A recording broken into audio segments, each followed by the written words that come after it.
महात्मा गांधी ने कहा था कि जियो जैसे तुम्हारा आखिरी दिन हो और सीखो जैसे कि तुम यहां हमेशा रहने वाले हो। हाय गाइस, मेरा नाम है आरजे कार्तिक और आपके लिए एक छोटी सी कहानी। ये कहानी है एक तलवारबाज की जो इतना कमाल का तलवारबाज था कि धीरे धीरे उसकी ख्याति पूरे राज्य में होने लगी थी। राजा को जब मालूम चला तो उसे अपनी सेना में शामिल किया और उसकी कला को देखते हुए उसे जल्द ही सेनापति बना दिया। उसने ना जाने कितने युद्ध अपने राजा को जिताए थे। हर युद्ध में वो कमाल करता था, अकेले के दम पर पूरी सेना को जीत दिलवा करके वापस लाता था। लेकिन उम्र के साथ वो बूढ़ा हो चला था। एक दिन राजा के पास गया एक प्रस्ताव लेकर के और कहा कि राजा साहब, अब उम्र ढल चुकी है, अब मुझसे तलवारबाजी नहीं होती। मेरी जगह एक अच्छे योद्धा की अब हमारी सेना को जरूरत है, अच्छे सेनापति की जरूरत है। एक काम करते हैं, मैं अपने राज्य के लड़कों को तैयार करता हूं, मेरा एक गुरुकुल खुलवा दीजिए, वहां मैं शिक्षा दूंगा, तलवारबाजी सिखाऊंगा और जो आपको सबसे बेहतरीन लगे उसे अगला सेनापति घोषित कर दीजिएगा। राजा को प्रस्ताव पसंद आया। पूरे राज्य में घोषणा करवाई गई कि अगर आप तलवारबाजी सीखना चाहते हैं तो आ जाएं, हमारे सेनापति आपको सिखाएंगे। बहुत लड़के दूर दूर से आए, अलग अलग इलाकों से आए। बहुत लड़कों ने सीखना शुरू किया। उनमें से एक ऐसा लड़का था जो बड़ा कमाल का तलवारबाज बनता चला जा रहा था। उसके जो साथी दोस्त थे वो भी उसकी तारीफ करते थे, क्या बात है भाई, तुम तो अगले सेनापति बनोगे। और यहीं से उसमें थोड़ा सा ईगो आ गया, घमंड आ गया। एक दिन वो चुपके से राजा के पास गया और एक प्रपोजल उनको देकर के आया, एक प्रस्ताव उन्हें देकर के आया।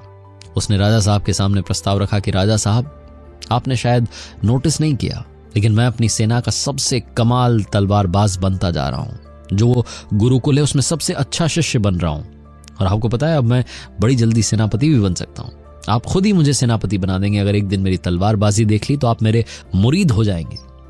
साथ में उसने ये भी कह दिया कि अगर आपको यकीन नहीं होता तो मेरे गुरु के साथ में मेरी एक प्रतियोगिता रखवाइए, और अगर मैं जीत जाता हूं तो आप मुझे उसी दिन सेनापति घोषित कर दीजिएगा।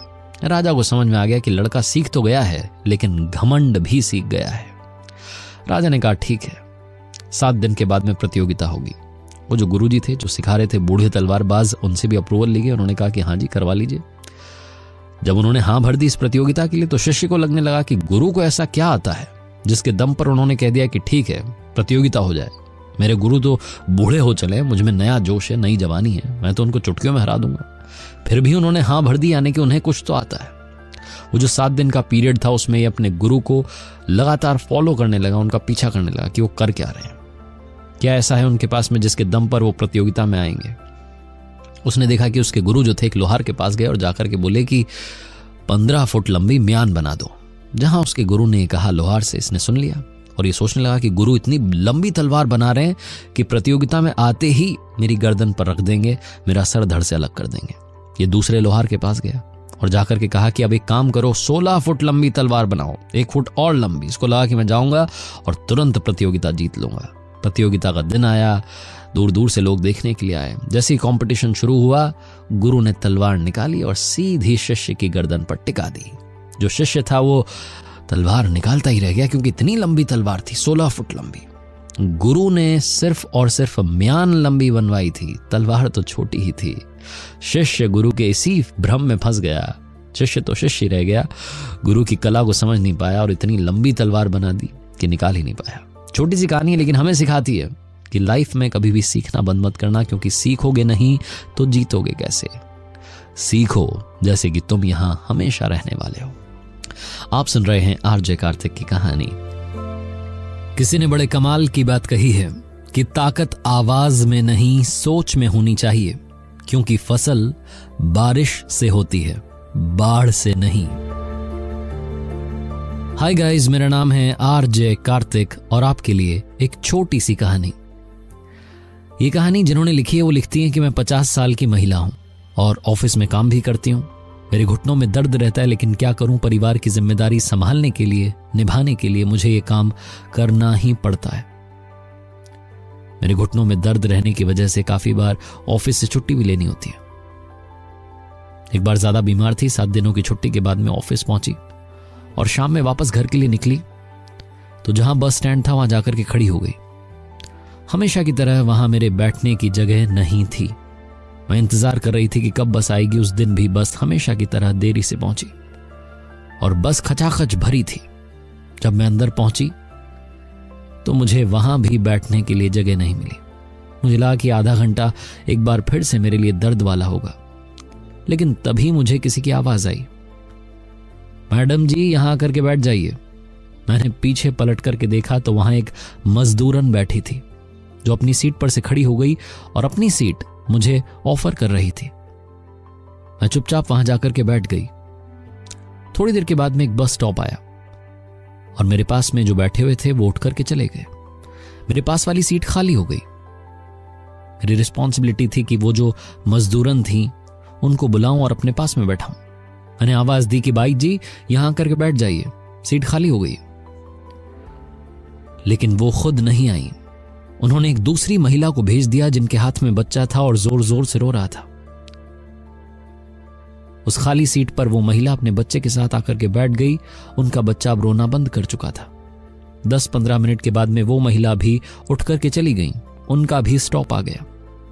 मैंने फिर से आवाज दी कि बाई जी अब आकर के बैठ जाइए।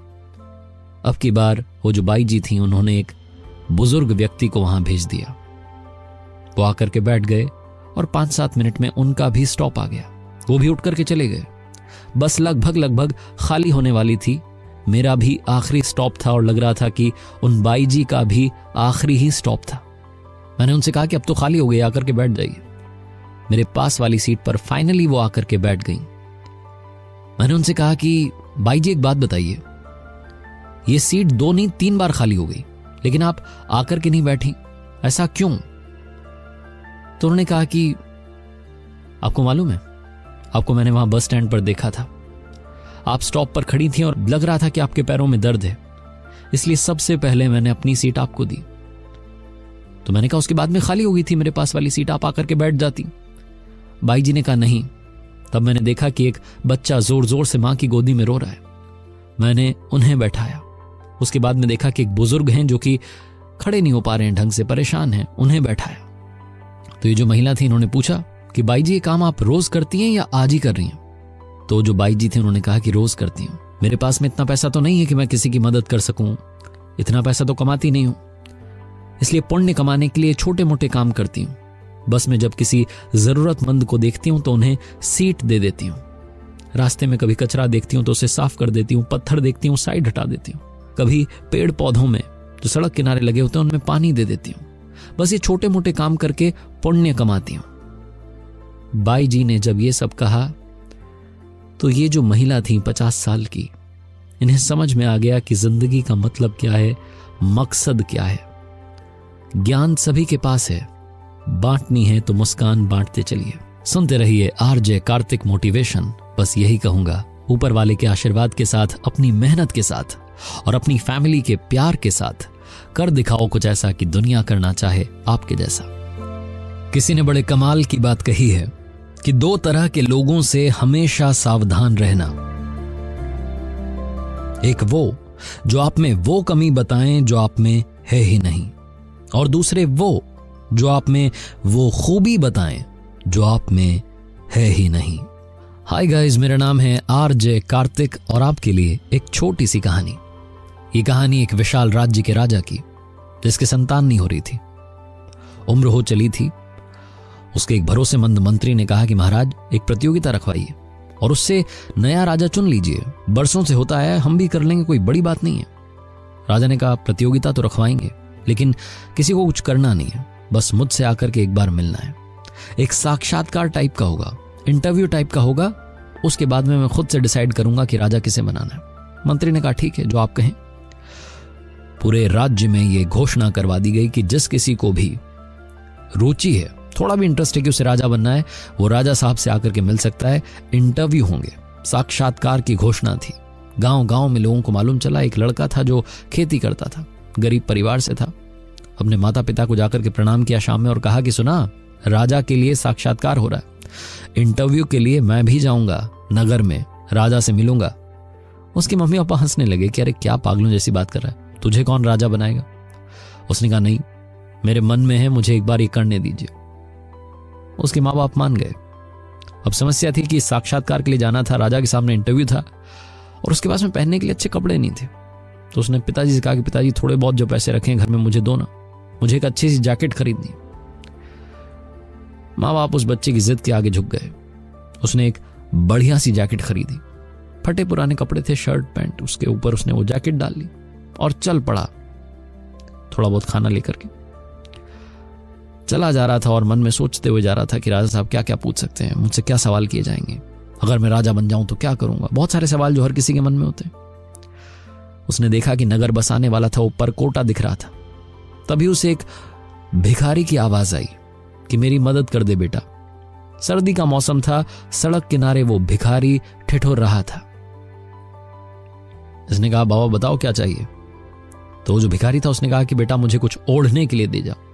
इसके पास में कुछ भी नहीं था, थोड़ा बहुत भोजन था, वो दे देता, उससे क्या होता, उसको तो ओढ़ने के लिए कुछ चाहिए था, उसे ठंड लग रही थी। इसे समझ नहीं आया क्या करूं। इसके पास में सिर्फ वो जैकेट थी जो इसने बड़ी मुश्किल से पहनी थी, जुगाड़ करके। घर में थोड़ा बहुत पैसा था, वो भी खर्च कर दिया था और इंप्रेशन झाड़ने के लिए लेकर आया था कि पहली मुलाकात में राजा साहब को कम से कम पसंद तो आ जाऊं। लेकिन इसने कुछ नहीं सोचा, चुपचाप वो जैकेट उतारी और भिखारी को ओढ़ा दी। उसके बाद फिर से चल दिया। अब इसके सारे सपने ध्वस्त हो गए थे। इसे लग रहा था कि क्या मतलब निकला, पहली मुलाकात में ही राजा मुझे मना कर देगा। पहुंचा नगर में, सिपाहियों ने बताया कि कहां जाना है। सराय में जाकर के कुछ वक्त के लिए आराम किया। इसका नंबर आया, राजा के कक्ष में पहुंचा और जब राजा के कक्ष में पहुंचा तो दंग रह गया। राजा की कुर्सी पर वही बैठा था जो वहां सड़क किनारे भीख मांग रहा था। इससे बोलते नहीं बना, इसने इशारों में कहा कि आप। राजा ने कहा हां मैं वही हूं जो वहां भिखारी बनकर बैठा था। सबसे पहले तो अपनी जैकेट लो। इस लड़के को इसकी जैकेट लौट आई। इसने कहा कि वो क्या था, आप क्यों वहां बैठे थे। तो राजा ने कहा कि अगर मैं तुमसे पहली मुलाकात में राजा बनकर मिलता तो मैं जो कहता वो तुम कर देते। मैं तुमसे पहली ही मुलाकात में भिखारी बनकर मिला और मैंने जो कहा वो तुमने कर दिया। सुनो, तुम आज से इस राज्य के अगले राजा होंगे। लड़के ने कहा ये क्या बात हुई, आपने मुझसे कोई सवाल नहीं किया, आप मुझे राजा बना रहे हैं, ये कौन सा अनाउंसमेंट है। राजा ने कहा मुझे जो जानना था, समझना था, मैंने समझ लिया। अगर तुम किसी जरूरतमंद की मदद कर सकते हो बिना कुछ सोचे, तुम्हारे पास मुझे लगता है कि सिर्फ यही एक जैकेट था जो तुम मुझ पर इंप्रेशन जमाने के लिए पहन कर आए थे। वो एक जैकेट भी तुमने भिखारी को दे दिया, जरूरतमंद को दे दिया, उसकी मदद कर दी इतनी ठंड में। तुम्हारा दिल बहुत बड़ा है, तुम हर किसी का ख्याल रख सकते हो, इसीलिए तुम आज से राजा होंगे। छोटी सी कहानी है लेकिन हम सबको यही सिखाती है। मदद करते चलिए, दुआएं कमाते चलिए, क्योंकि दुआओं में बड़ी ताकत होती है। जिसके पास में दुआएं होती हैं उसका कोई कुछ बिगाड़ नहीं सकता। सुन रहे हैं आप आरजे कार्तिक मोटिवेशन। किसी ने बड़े कमाल की बात कही है कि गुरूर में इंसान को इंसान नहीं दिखता, अपनी ही छत पर खड़े हो जाएं तो अपना मकान नहीं दिखता। हाय गाइस, मेरा नाम है आरजे कार्तिक और आपके लिए एक छोटी सी कहानी। ये कहानी एक जंगल की। शाम का समय था, वहां का मौसम कुछ बदला हुआ था। काली घटाएं छाई हुई थी, डरावना मौसम था। आंधी तूफान आ रखा था और साथ में बिजलियां चमक रही थी। तभी एक बिजली चमकी और बिजली गिरी जंगल में। बिजली के गिरने की वजह से जंगल में आग लग गई। जंगल के सारे जानवर इधर से उधर भाग रहे थे और उनमें भाग रही थी एक सुनहरे रंग वाली हिरणी जो प्रेग्नेंट थी, बच्चों को जन्म देने वाली थी और अपने लिए एक सुरक्षित स्थान ढूंढ रही थी, सुरक्षित जगह ढूंढ रही थी कि कहां जाकर के बच्चों को जन्म दिया जाए। वो जंगल में अपनी जान बचाने के लिए सबसे पहले भागने लगी। भागते भागते नदी किनारे आ गई और अब अपने लिए एक जगह ढूंढने लगी जहां जाकर के बच्चों को जन्म दिया जा सके। उसने गहरी सांस ली, नदी से थोड़ा सा पानी पिया और जगह ढूंढने ही वाली थी कि उसे समझ में आ गया कि उसका पीछा कोई कर रहा है। उसने तिरछी नजरों से देखा तो एक शिकारी झाड़ी के पीछे अपनी बंदूक लगा करके तैयार था उस हिरणी का शिकार करने के लिए। हिरणी को समझ में आ गया कि नदी की तरफ भाग नहीं सकते, इस तरफ शिकारी, इस तरफ आग लगी है, कहीं तो भागना होगा। वो भागने के लिए जगह देख ही रही थी कि जैसे ही उसने अपना डायरेक्शन बदला, सामने खड़ा था एक खूंखार शेर। अब हिरनी के चारों तरफ समस्या थी। एक तरफ नदी का गहरा पानी था, उसे पार नहीं कर सकती थी। दूसरी तरफ शिकारी था, तीसरी तरफ शेर था, चौथी तरफ जंगल की आग थी। हिरनी चारों तरफ से संकट में घिर चुकी थी। उसने सोचा अब क्या किया जाए। तो उसने सोचा अब एक ही काम बचा है, मरना है तो शान से मरते हैं। शिकारी की तरफ अपना चेहरा करके फेस करके खड़ी हो गई, आंखें बंद कर ली, ऊपर वाले को धन्यवाद करने लगी इस जीवन के लिए और साथ में प्रार्थना करने लगी कि भगवान चमत्कार कर दो, मेरी जान बचा लो, मेरे नन्हे मुन्ने इस दुनिया में आ जाएं, उन्हें ये दुनिया देखने का अवसर दे दो। वो कहते हैं ना, जब आप दिल से उन्हें याद करते हैं तो चमत्कार होता है। जंगल में आग लगी हुई थी। अचानक से एक चिंगारी उछली और जाकर के शिकारी की आंख में गई। शिकारी ने गोली तो चलाई, लेकिन वो जो आंख में चिंगारी उछली थी, आग जाकर के लगी थी, वो निशाना भटक गया और गोली जाकर के उस शेर को लग गई। शेर घायल होकर के जमीन पर गिर गया। शिकारी अपनी जान बचाने के लिए, क्योंकि उसकी आंख में जलन हो रही थी, जल चुकी थी, दौड़ करके वहां से भाग गया। अचानक से मौसम बदल गया, बिजलियां चमकना बंद हो गईं, सुहावना मौसम हो गया और उस सुनहरे रंग की हिरनी पर हल्की हल्की बूंदें गिरने लगी। उसने इस दुनिया में नन्हे नन्हे बच्चों को जन्म दिया। छोटी सी कहानी है, लेकिन हमें सिखाती है कि हमारे साथ भी कभी कभी ऐसा होता है कि हम चारों तरफ से संकट से घिर जाते हैं। आपके साथ जब भी ऐसा हो तो वही करना जो हिरनी ने किया, आंख बंद करना, ऊपर वाले को याद करना और उनसे प्रार्थना करना कि वो सब कुछ ठीक कर दें, क्योंकि जिस दिन वो आपके साथ हो जाएंगे, नीचे वाले आपका कुछ बिगाड़ नहीं पाएंगे। आप सुन रहे हैं आरजे कार्तिक मोटिवेशन। किसी ने बड़े कमाल की बात कही है कि हमारी उपलब्धियों में दूसरों का भी योगदान होता है। समंदर में पानी भले ही अपार हो, मगर सच तो यह है कि वो भी नदियों का उधार होता है। हाय गाइस, मेरा नाम है आरजे कार्तिक और आपके लिए एक छोटी सी कहानी। ये कहानी एक राजा की जो एक बार अपने सैनिकों के साथ में शिकार के लिए जंगल में गया था और कब वो शिकार का पीछा करते करते सैनिकों से रास्ता भटक गया, उसे मालूम नहीं चला। अब उसे जंगल से बाहर निकलने का रास्ता नहीं मिल रहा था। ऊपर से प्यास लगी थी, गर्मी का दिन था, दोपहरी का वक्त था, परेशान था। ऊपर वाले को बार बार याद कर रहा था, मेरी मदद कर दो, मदद कर दो। तभी उसकी नजर पड़ी, एक व्यक्ति वहां लकड़ी काट रहा था। घोड़ा दौड़ा करके उसके पास पहुंचा और जाकर के कहा कि भैया सबसे पहले तो पानी पिला दो। वो लकड़हारा था, उसने पानी पिला दिया और उसके बाद कहा कि राजा साहब आप, मैंने आपको पहचान लिया। राजा ने कहा क्या बात है, बस मुझे सबसे पहले तो पानी पिलाने के लिए धन्यवाद। अब ये बता दो कि रास्ता कहां से मिलेगा, वापस अपने राजमहल जाना है। लकड़हारे ने वो जंगल के रास्ते होते हैं बता दिए कि ऐसे से आप चले जाना। राजा बहुत खुश था। उसने कहा कि सुनो, तुम जब भी तुम्हारे पास वक्त हो राजमहल में आना। इस वक्त मेरे पास में तुम्हें कुछ देने के लिए नहीं है, तुम राजमहल में आना, तुम्हारा उपहार मुझ पर बकाया रहा, वो गिफ्ट तुम्हें वहां मिलेगा, आ जाना। लकड़हारा बड़ा खुश हुआ कि क्या बात है, राजा साहब मुझे तोहफा देंगे। शाम में घर गया, बीवी को बताया कि जब भी हमारे पास वक्त होगा वहां जाएंगे, मिलेंगे उनसे। बीवी ने कहा रे क्या वक्त होगा, कल ही चले जाओ। अगले दिन लकड़हारा पहुंच गया राजमहल में। सैनिकों से कहा कि मैं लकड़हारा हूं, मुझसे राजा साहब ने कहा था मिलने के लिए। वो सैनिक हंसने लगे कि क्या पागल हो गया, तुमसे क्यों मिलेंगे। उसने कहा नहीं, एक बार जाकर के बात करो। सैनिकों ने जाकर के राजा को बताया कि एक लकड़हारा आपसे मिलने के लिए आया है। राजा पहचान गया, उसने कहा हाँ अंदर बुला लो। लकड़हारा पहुंचा। उसके हाल को देख करके राजा को समझ में आ गया कि बहुत गरीबी में जी रहा है। राजा सोच में पड़ गया कि क्या तोहफा दूं।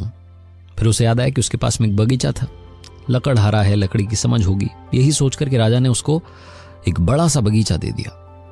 लकड़हारा बड़ा खुश हुआ, बीवी को बताया कि इतना बड़ा बगीचा हमारे नाम कर दिया है।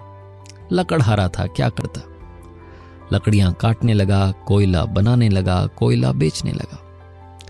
कुछ दिनों के बाद में राजा को लगा कि एक बार जाकर के देखते हैं बगीचे का क्या हाल है। जब पहुंचे तो देखा पूरा बगीचा वीरान पड़ा था, कोयले के ढेर लगे थे। राजा अंदर पहुंचा, जाकर के लकड़हारे से मिला। उसने धन्यवाद किया कि महाराज आपकी वजह से हमारी जिंदगी ठीक ठाक हो गई। पहले हम बहुत गरीब थे, अब तो थोड़ा बहुत पैसा मिल जाता है, ये लकड़ियां जला करके कोयला बनाता हूं, बेच आता हूं। राजा ने कहा ये तुमने क्या कर दिया, एक काम करो, एक छोटा सा लकड़ी का टुकड़ा उसे दिया उस बगीचे में से और कहा कि सुनो, इसे बेच करके आओ। वो बेचने के लिए बाजार में गया लकड़हारा, और वो छोटा सा लकड़ी का टुकड़ा कोयले से कई गुना दाम में बिका। लकड़हारे को तब जाकर के समझ में आया कि इतनी महंगी लकड़ी का पूरा बगीचा राजा ने मेरे नाम कर दिया था। जाकर के राजा के चरणों में गिर गया, माफी मांगने लगा कि माफ करना, आपने मुझे हीरा दिया था, मैं उसे लोहा समझता रहा। छोटी सी कहानी, लकड़हारे, चंदन की लकड़ी, बगीचा राजा की नहीं है, आपकी हमारी है। हम सबको भी ये चंदन की लकड़ी मिली है, बगीचा मिला है। हर एक श्वास, हर एक सांस जो अंदर जा रही है, बाहर आ रही है, ये वो चंदन है जिसे हम ऐसे ही बर्बाद कर रहे हैं, कोयला बना रहे हैं। इसका ध्यान रखिए। अपनी जिंदगी का मकसद ढूंढिए और उस मकसद को पाने के लिए लग जाइए, क्योंकि बड़े भाग्य मानुष तन पावा। बस इतना सा कहना चाहूंगा। सुनते रहिए आरजे कार्तिक मोटिवेशन। किसी ने बड़े कमाल की बात कही है कि अगर मैं सोचूं कि मुझे किसी की जरूरत नहीं तो ये मेरा अहम है, और अगर मैं सोचूं कि सबको मेरी ही जरूरत है तो ये मेरा वहम है। हाय गाइस, मेरा नाम है आरजे कार्तिक और आपके लिए एक छोटी सी कहानी। ये कहानी 12 साल के एक लड़के की, जो बड़े होकर के ओलंपिक्स में अपने देश के लिए मेडल जीतना चाहता था। इतना तेज दौड़ता था कि पूरे शहर में सिर्फ और सिर्फ उसी की चर्चा थी, उसी की बात होती थी। उस लड़के का कॉन्फिडेंस इतना ज्यादा था कि उसने कहा कि मेरे लिए एक रेस रखवाई जाए। शहर भर के लोगों को मालूम था कि रेस जब भी होगी लड़का ही जीतेगा। देश के दूसरे 2 अलग अलग शहरों से और तेज दौड़ने वाले उसके जैसे ही 2 रनर्स को बुलाया गया। उसी की उम्र के थे, 12 साल के लड़के थे। पूरे शहर में हल्ला हो गया। रेस को देखने के लिए बहुत लोग आए, और उस रेस के जो चीफ गेस्ट थे वो एक प्रोफेसर थे, उस शहर के सबसे विद्वान व्यक्ति थे। तीनों जो बच्चे थे दौड़ने के लिए तैयार थे, जाकर के उन्होंने उन प्रोफेसर सर के चरण छुए। रेस शुरू हुई और सबको मालूम था कौन जीतेगा। वो 12 साल का उसी शहर का लोकल लड़का जीत गया। उसके नाम का हल्ला होने लगा, लोग जोर जोर से उसका नाम बोलने लगे। लड़का भी खुश था, और इतना खुश था, इतना कॉन्फिडेंट हो गया था, उसने चुनौती दी कि और किसी को दौड़ना है तो आ जाए। 2 और लड़के आए, अब की बार उससे बड़े थे। फिर से रेस शुरू हुई, विसिल बजी, और अब की बार भी विनर यही लड़का बना। जबकि वो दोनों लड़के इससे उम्र में बड़े थे, लेकिन तब भी ये सबसे तेज दौड़ा। दौड़ करके वो जो प्रोफेसर सर थे उनके पास गया और जाकर के बोला कि सर देखा, मुझसे बड़े लड़के आ गए, तब भी जीत मेरी ही हुई है। प्रोफेसर ने कहा कि ठीक है, अच्छा है, बधाई हो तुम्हें, लेकिन अब एक आखिरी रेस होगी। अब की बार तुम्हें 2 और लोगों के साथ में दौड़ना है। प्रोफेसर सर ने कहा कि वो जो 2 लोग होंगे उन्हें मैं चुनूंगा। उन्होंने 2 लोग चुने। एक दिव्यांग थे जिन्हें कम दिखाई देता था, और दूसरी एक बूढ़ी महिला थी जिनकी उम्र काफी हो चली थी। उन दोनों के साथ में इस लड़के को दौड़ना था। इसका सारा कॉन्फिडेंस गायब हो गया। इसने बोला कि ये कौन सी रेस है? प्रोफेसर साहब ने कहा कि रेस तो यही है, आपको पार्टिसिपेट करना है, क्योंकि आप ही ने कहा कि जो दौड़ना चाहता है आ जाए। ये दोनों आपके साथ दौड़ना चाहते हैं। विसिल बजी, रेस शुरू हुई। लड़के ने दौड़ना शुरू किया, दौड़ करके फिनिशिंग लाइन पर पहुंच गया। लेकिन अब की बार किसी ने भी ताली नहीं बजाई, कोई हल्ला नहीं हुआ, किसी ने इसका नाम नहीं चिल्लाया। दौड़ करके प्रोफेसर साहब के पास गया और जाकर के पूछा कि सर क्या हुआ? अब की बार तो किसी ने मेरा नाम ही नहीं लिया, कोई हल्ला ही नहीं हो रहा है, कोई खुशी नहीं दिख रहा है। प्रोफेसर साहब ने कहा कि देख रहे हो, जो तुम्हारे बाकी 2 साथी थे वो तो अभी तक नहीं पहुंचे और तुमने रेस फिनिश कर ली। एक काम करो ना, अब की बार फिर से दौड़ो और दोनों साथियों को साथ लेकर के दौड़ो। चौथी बार रेस शुरू हुई, विसिल बजी।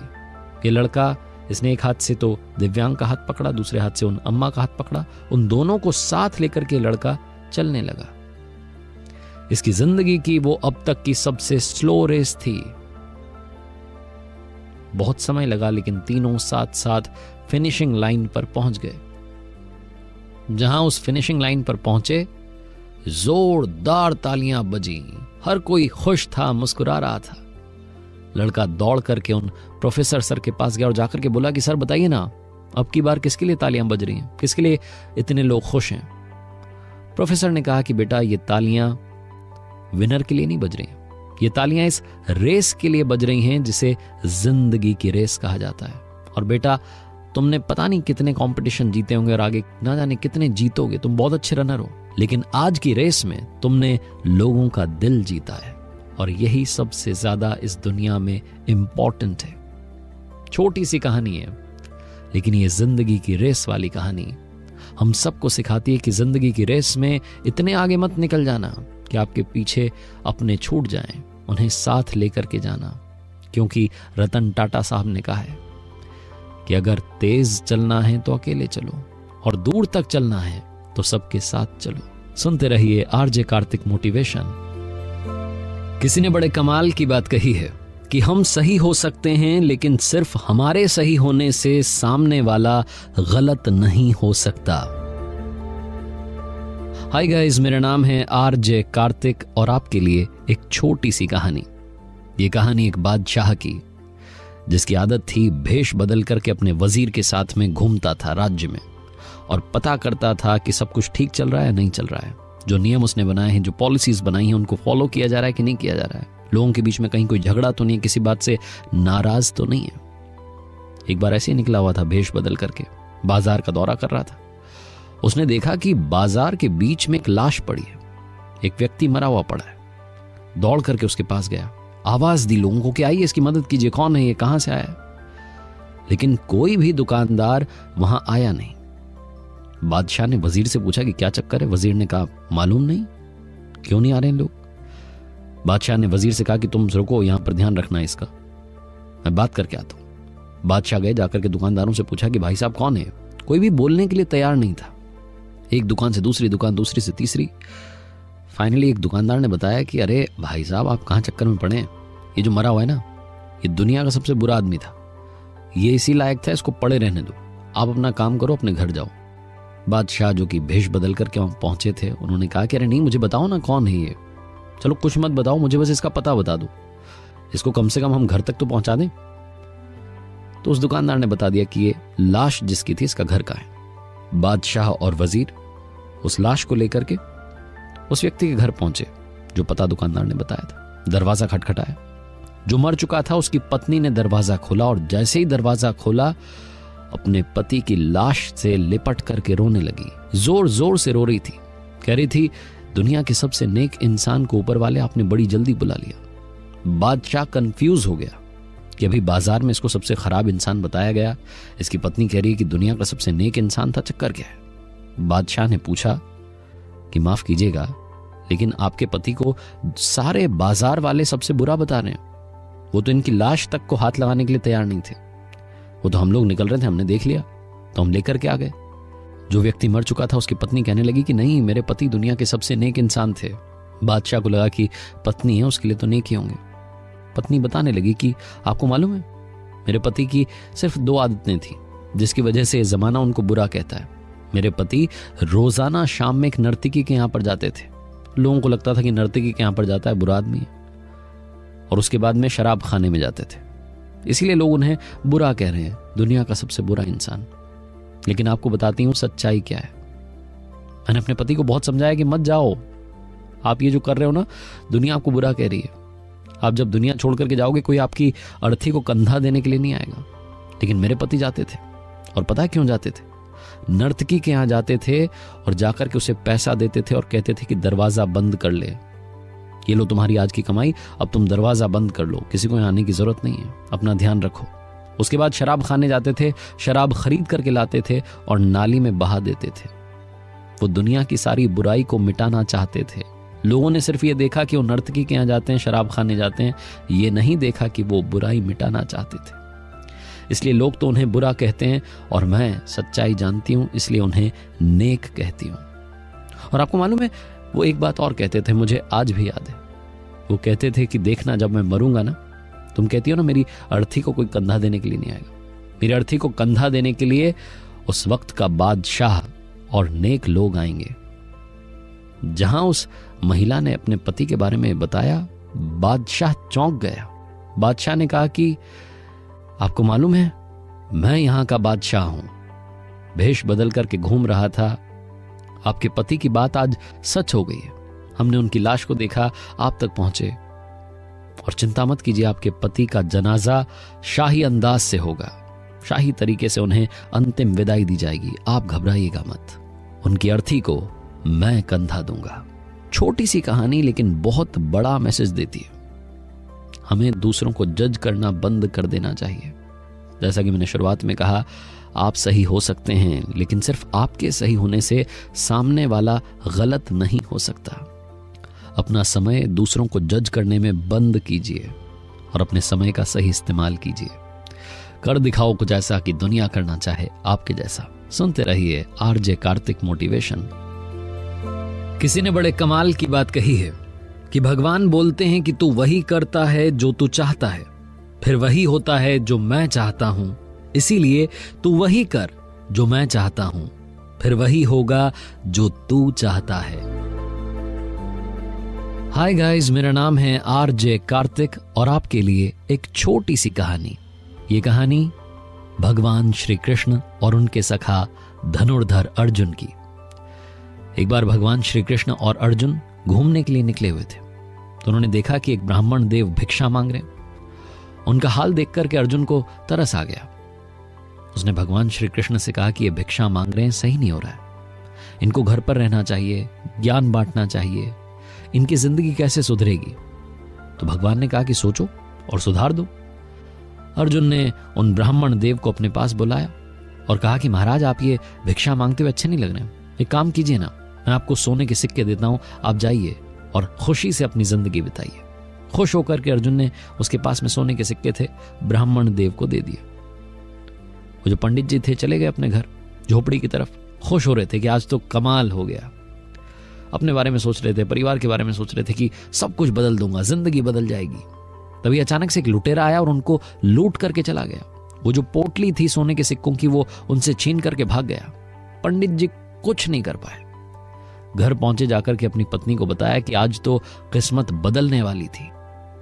धनुर्धर अर्जुन मिले थे, भगवान श्री कृष्ण मिले थे, उन्होंने मेरी मदद की, मुझे सोने के सिक्कों की पोटली दी, लेकिन एक लुटेरा लूट करके भाग गया।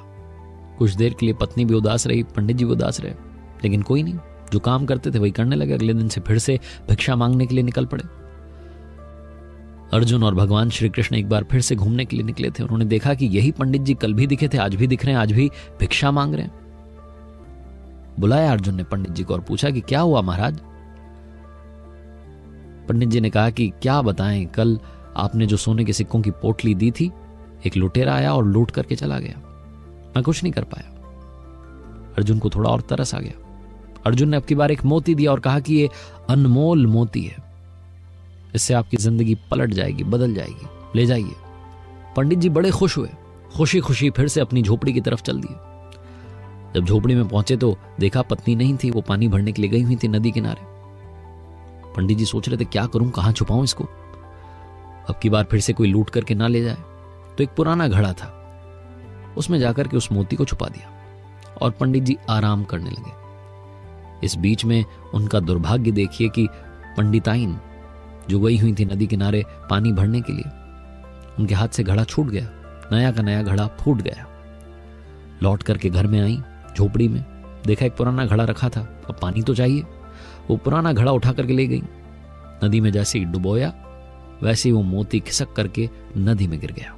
उनको पता नहीं था। वो पानी भर के वापस आई और देखा पंडित जी गुस्से में थे, उदास थे, कह रहे थे क्या कर दिया, उस पुराने घड़े में मैंने मोती छुपाया था। पंडित जी की पत्नी ने कहा कि माफ करना, मुझे पता नहीं था। अगले दिन फिर से वही काम करने लगे, भिक्षा मांगने जाने लगे। एक बार फिर से भगवान श्री कृष्ण और उनके सखा अर्जुन घूमने के लिए निकले। अर्जुन ने देखा कि वही पंडित जी फिर से भिक्षा मांग रहे। बुलाया और पूछा।